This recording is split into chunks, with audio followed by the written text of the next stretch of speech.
Muchas gracias, señora presidenta. Lo primero, dar la bienvenida, lógicamente, al señor Mario Avilibia, que nos conocemos desde hace muchos años, así como a su equipo, y darles la enhorabuena porque parece ser que están haciendo un buen trabajo. Sí que me gustaría hacer una reflexión, digamos, general, en el sentido, claro, yo soy del Partido Ciudadanos, que sabe que alguna vez hemos puesto en entredicho este tipo de órganos, y sí que el ponente acaba de decir que menos mal que este año efectivamente la Administración nos ha hecho caso, digamos, y aquí estamos antes de presentar los presupuestos, pues estamos aquí oyendo un poco el resumen del Consejo Consultivo de Castilla y León, lo cual lógicamente es de agradecer y en ese sentido parece ser que la Administración por fin también está haciendo las cosas algo mejor. Y sí que me gustaría que me dijera que si realmente se sienten cada vez más respaldados, en ese sentido, si realmente se sienten, pues eso, que las funciones que están realizando, estamos convencidos que con la mejor voluntad del mundo, realmente influyen o se tienen en cuenta por parte de la Junta de Castilla y León y luego, en fin, se trasladan también a los presupuestos generales del Estado. La verdad que, bueno, hay que agradecer y hay que decir que efectivamente ya se van a cumplir 15 años de este Consejo Consultivo y sí que es verdad que los que hemos estado en la Administración, digamos, municipal, en fin, en cualquier tipo de administraciones, estamos viendo que, bueno, que se va avanzando y que realmente la agilidad. Y en ese sentido sí que nos gustaría, por una parte, hay que reconocer que esos 13.871 dictámenes, desde luego es un trabajo más que encomiable, y desde luego todavía más encomiable todavía en el sentido de los plazos que acaba de decir, que más o menos rondan los 20 días, lo cual lógicamente hace que sea, pues eso, más cercano, más transparente, pero sobre todo más ágil. Porque la Administración, como todo, cuando se dilata en el tiempo, al final, pues pierde ya hasta todas sus funciones. Pero, sinceramente, aparte de los grandes logros conseguidos, yo creo que todavía queda mucho trabajo por hacer y ahí tenemos que seguir siendo lo más eficaces y lo más transparentes posibles y, desde luego, pues seguir trabajando en esa cuestión. Una de las preguntas que también quisiéramos hacer de Ciudadanos, aunque lo haremos más tarde, decía que incluso tenían unas remanentes de 100.000 euros, más o menos, quiero recordar, que sobraba, digamos, del presupuesto del Consejo Consultivo. Es que si realmente ve usted que tiene el presupuesto necesario o suficiente, y lo acaba de decir hace poco en las últimas recomendaciones, que se supone que con esta nueva bonanza económica, que algunos la vamos suponiendo demasiado tiempo, no sé a ver si ya una vez ya de verdad, lógicamente los contratos van a ser mucho más, y si ve usted necesario, lógicamente, reforzar la plantilla y los medios necesarios. También hay que resaltar, efectivamente, que, y por ahí tenemos que seguir ampliándonos, las visitas a la página web son más de 450 y tantos mil visitantes. La verdad que lo que hemos entrado, pues efectivamente, sí que ayuda bastante, pero a veces seguimos estando, pues, con muchísimos problemas, sobre todo los pequeños ayuntamientos, en la rapidez y a veces en evitar esa burocracia, a veces tan poco necesaria, ¿no?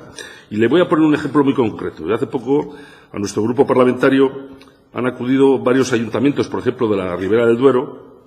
donde hay una especie de diferentes, digamos, dictámenes de cómo se pueden hacer los contratos de arrendamiento, como usted bien sabe, por ejemplo, para el viñedo. Los contratos de arrendamientos, por ley, casi todos son de cualquier tipo de contrato por 5 años, prorrogables, etcétera, etcétera, pero como usted comprenderá, lógicamente el tema del viñedo o el tema de la trufa, como las producciones truferas, que gracias a Dios se están implantando cada vez más en Castilla y León, pues lógicamente tenemos que adecuar, no digo ya tanto la doctrina como sí, digamos, el día a día para poder que nuestros secretarios y secretarios de los ayuntamientos pues sepan muy bien a veces cómo acudir. Porque a veces, claro, aquí todo el mundo acude a los servicios jurídicos de la Diputación, a la propia Junta de Castilla y León, en últimas instancias al Consejo Consultivo, que yo creo que ahí sí que teníamos que intentar, por ejemplo, este tipo de contratos de larga duración, que al mundo rural ayuda mucho, ya no lo digo a usted, pues ya sé, contratos, por ejemplo, de instalaciones eólicas, no lo digo con un tipo de sonrisa ni mucho menos, aunque me salga, o en fin, o placas solares o tal y cual, en fin, parques solares que también muchos ayuntamientos, lógicamente, como usted comprenderá, pues intentan realizar todos los días. En este caso, yo creo que este sistema de arrendamientos a largo plazo sí que tenía que unificarse mucho más los criterios y, sobre todo, que sean llevados al mundo municipal. Decía usted, y lo cual nos alegramos, que se garantizaba la legalidad y la independencia, sobre todo porque, efectivamente, es un dato que choca, que solamente ha habido un voto particular en una carrera dilatada, pues quiere decir que una de dos, o realmente se hacen las cosas muy bien, que no lo ponemos en duda, o que los criterios con los cuales actúa son los correctos y los razonables, que en ese caso yo creo que estamos más que convencidos. Y luego, sinceramente, usted, otra de las preguntas, los dictámenes son rápidos, hay una media de 20 y tantos días. Usted ve la eficacia, es decir, luego las administraciones, lógicamente, decía, las recomendaciones son las que son dictámenes semivinculantes en algunos de los casos, no vinculantes casi nunca. Realmente ve que se corresponde, que las administraciones están haciendo caso, hacen bien los deberes, para hablar en castellano lo que se entiende,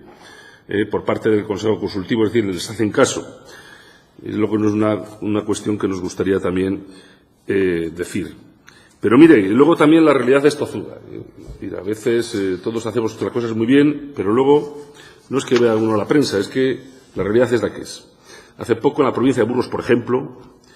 lógicamente yo soy burgalés, nos amanecíamos con que había más de 200 y pico denuncias solamente de medio ambiente, de malas prácticas medioambientales, corta de árboles, en fin, etcétera, etcétera, incendios, que habían caducado, o sea, que habían, lógicamente, prescrito. Pero es que no es el primer año ni la segunda, es decir, nos pasa continua y sucesivamente. Yo creo que esa sensibilidad con la Administración, que vemos cómo los expedientes van caducando y que el infractor, al fin y al cabo, no se le está, en fin, castigando como se debiera, pues hace que nuestros ciudadanos a veces no tengan la fe en las propias administraciones que deberían. Y esa lucha que tenemos que seguir haciendo todos contra la caducidad de los expedientes, yo creo que es uno de los trabajos que tenemos que estar sí o sí al cabo del día. Es decir, no podemos consentir que se caduquen centenares de expedientes en nuestras administraciones por diversos motivos. Ya sé que la culpa, lógicamente, no es del Consejo Consultivo, no lo estoy diciendo como ningún reproche. En uno de los casos, porque había un funcionario que, pues lógicamente, tenía una baja, en algunos casos larga, encima de maternidades o psicológicas o de cualquier tipo. En otros casos, porque las plazas de los propios funcionarios tampoco se habían cubierto. En fin, las motivaciones pueden ser muchas, pero la eficacia, en este caso, nula. No se puede, yo creo, conseguir siguiendo. Yo sé que a veces, me imagino que el Consejo Consultivo, aparte de sus dictámenes y recomendaciones, puede ir donde puede ir. Pero lo digo porque desde el Grupo Ciudadano nos parece, lógicamente, que sea tan grave los hechos que vuelvo a decir, estamos denunciando. Y todos tenemos que hacer lo posible, por una parte, que la Administración no consienta o no deba dejar, por ejemplo, en estos casos, pues muchas plazas de funcionarios sin cubrir para que realicen su trabajo y no se caduquen tantos expedientes. En este caso de cuestiones infractoras, pero otras veces al revés, es decir, gente que solicita cualquier tipo de ayudas, etcétera, etcétera, o de colaboración con la Administración y que también a veces pues se están prescribiendo o ya se van fuera de plazo por la poca diligencia en las contestaciones, con lo cual todavía son mucho más graves, ¿no? Y habla muchas veces, pues eso, de ayudas a reformas de viviendas, etcétera, etcétera, que no es que sean tan graves como en este caso de las infracciones, pero que también se pueden mejorar bastante. Y, en fin, no queríamos agotar el tiempo. Sinceramente, sí que nos gustaría que nos explicara, efectivamente, ha dicho que se dividía en lotes, sobre todo los contratos con las grandes empresas para favorecer a las pymes y a las pequeñas empresas, lo cual, sinceramente, lo agradecemos todos. Y por ahí tenemos que ir. Ya está uno cansado de que los grandes contratos ganen siempre las UTEs, que sabemos todos cómo funcionan, para luego impunemente subcontratar a las pequeñas empresas, que son las que realmente están trabajando y las que están a pie de obra, y que, lógicamente, lo único que hace este tipo de actuaciones es mermar unos legítimos ingresos para poder, en muchos casos, subsistir. Ya no digo ya ganar dinero, pero yo creo que en todo lo que se haga en esa cuestión hay que seguir haciéndolo bien. Y, en fin, pues, sobre todo la memoria del Tribunal de Recursos Contractuales de Castilla y León, pues, en fin, yo creo que vamos en el buen camino. Ha dicho una cuestión que he subrayado, es decir, la prevención de la corrupción. Efectivamente, todo lo que sea transparente, todo lo que se puede ver, leer, todo lo que se puede comprobar, ayuda a que haya menos corrupción. Yo creo que de corrupción ya estamos todos muy bien servidos. Los casos que en Castilla y León, por desgracia, estamos saliendo ya a los medios públicos, ya estamos saturados. todo lo que se haga por parte de la Administración pública para evitar más corrupción y que se aniquile de una vez por todas, desde Ciudadanos, por supuesto, como ha dicho antes, con los grupos parlamentarios todos damos iniciativas, vamos a seguir apoyando decidida y constantemente. Muchas gracias.